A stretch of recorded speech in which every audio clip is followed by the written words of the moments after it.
Okay, what we're going to do today is we're going to have a chat to you about written strategies for working out calculations from year 3 all the way up to year 6.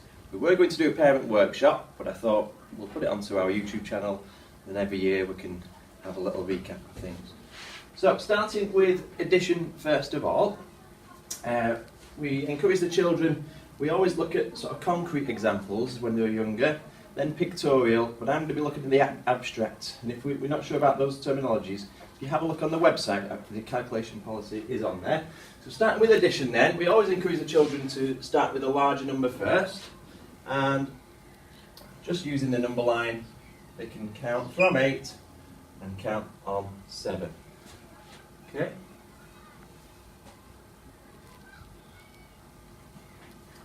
Again, children do need to be confident with their number bonds to 10, especially if they're looking at solving maybe 3 numbers together, having a look at 8 plus 5 plus 2.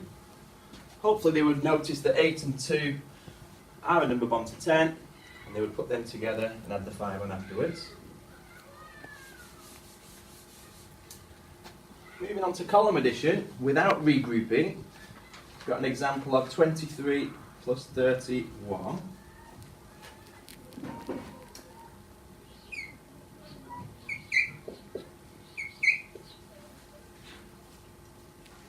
Okay, the children would hopefully look to partition the numbers.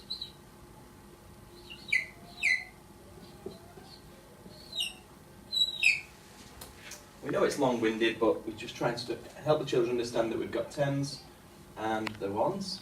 3 plus 1 is 4, 20 plus 30 is 50, and then together would make 54.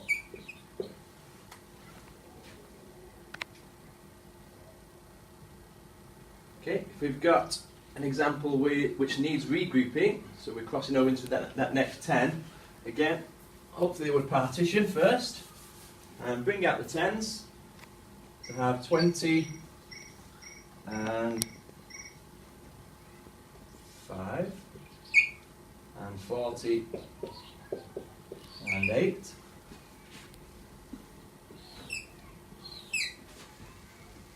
So here it would have 5 and 8 is 13, 20 and 40 is 60, leaving them with 73.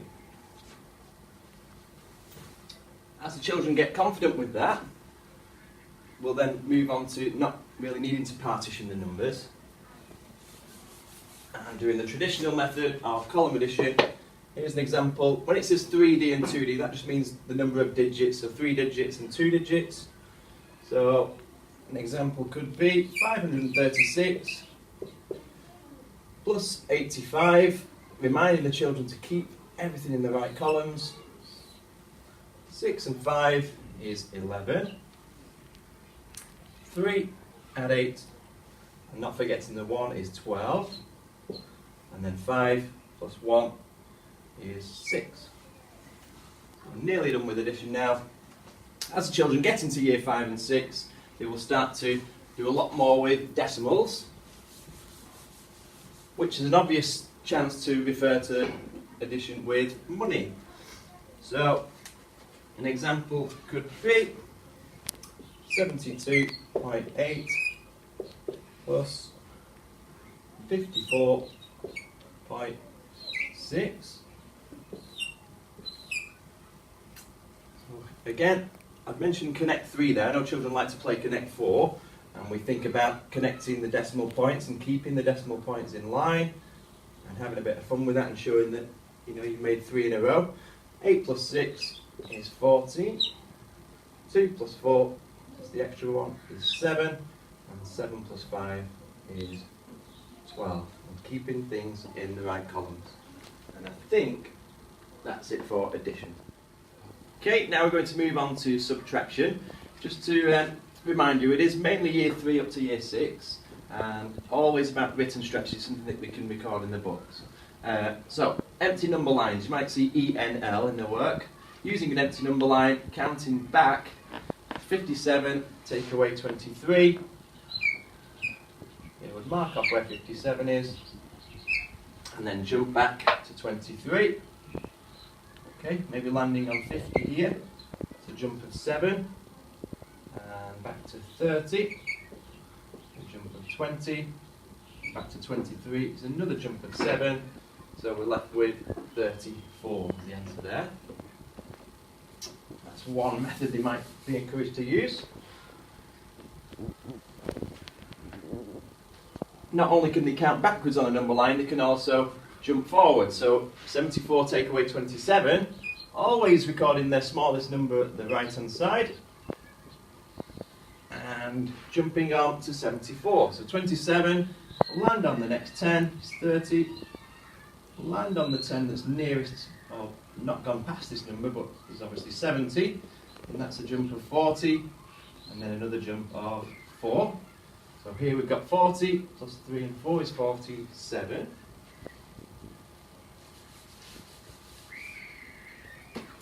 With larger numbers, it can still work just as well. So 178, jumping to 326. And again, always the smallest number on the left-hand side. Some children might be confident enough to use their number bond knowledge to 100 and jump on a 22. And they may even be able to jump all the way to 326, and put in those two together to get 148. Sometimes children rush the last bit and don't add up their jumps carefully enough, so we do encourage column addition perhaps. And it can also be done with decimal numbers. So here's 17.8. Again, this would be year 5-6 age. 22.4. To jump onto the next integer, the next whole number will be a jump of 0.2, and then maybe up to 22 with a jump of 4 and a jump of 0.4, leaving us with 4.6. Next bit, column method without regrouping. So moving back towards year 3, year 2 age really. 47 take 24, you'd be looking at partitioning. 40 plus 7, take away 24, so broken down the number into 10s and 1s.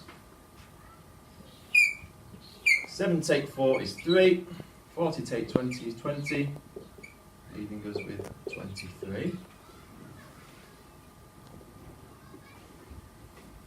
Column subtraction with regrouping, slightly larger numbers, so 3-digit numbers now.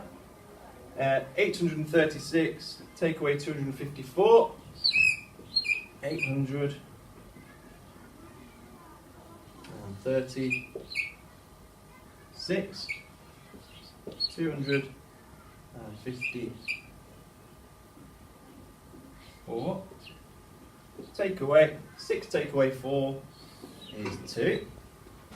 30 take away 50 can't be done, so we need to take 100 from here and increase this by 100. Now we've got 130 take 50 is 80 obviously, and 700 take away 200 is 500. And again, this would be done with lots of place value counters before moving on to the abstract method. Let's see what else we've got. And without partitioning then, moving on to the more standard approach of column subtraction, which so many parents will be used to from when they were younger. We want to build up their knowledge, build up their confidence before going into something like this. Taking them away, 8 take away 2 can be done, is 6. 2 take away 8, lots of children just think you can do 8 take away 2 equals 6, you can't. 2 take away 8 cannot be done, so we need to have a look here. Take away 100 again, which makes 10 10s. So we've got 12 take away 8, or 120 take away 80 is 40. 600 take 500 is 100.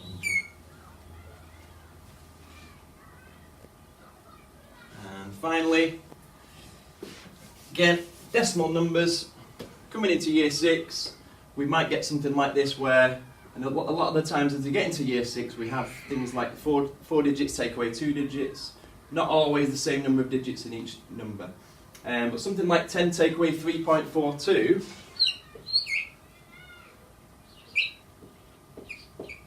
could be quite difficult for a child to understand.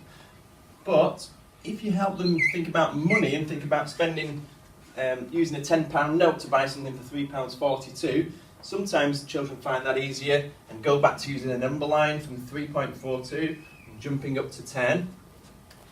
Trying to do it when you've got lots of zeros here is quite tricky. So another tip that came all the way from Australia was to take 1p or 100th from each number, which would turn it to 9.99. Take away 3.41. So the gap between the two numbers, the difference, hasn't changed. So the answer is going to be the same in both questions. 9 take away 1 is 8. 9 take away 4 is 5. Given that connect 3 of decimal points, then 9 take away 3 is 6. If the children weren't confident with this or a number line, they may have to look to coming all the way here, taking one out of there, putting it in here to make 10, turning that to a 9, putting one in here to make another 10, turning that into 9, and then turning that to 10. 10 take away 2 is 8, 9 take away 4 is 5, and 9 take away 3 is 6. So same answer, but I prefer taking 1p off each amount. And that is it for subtraction.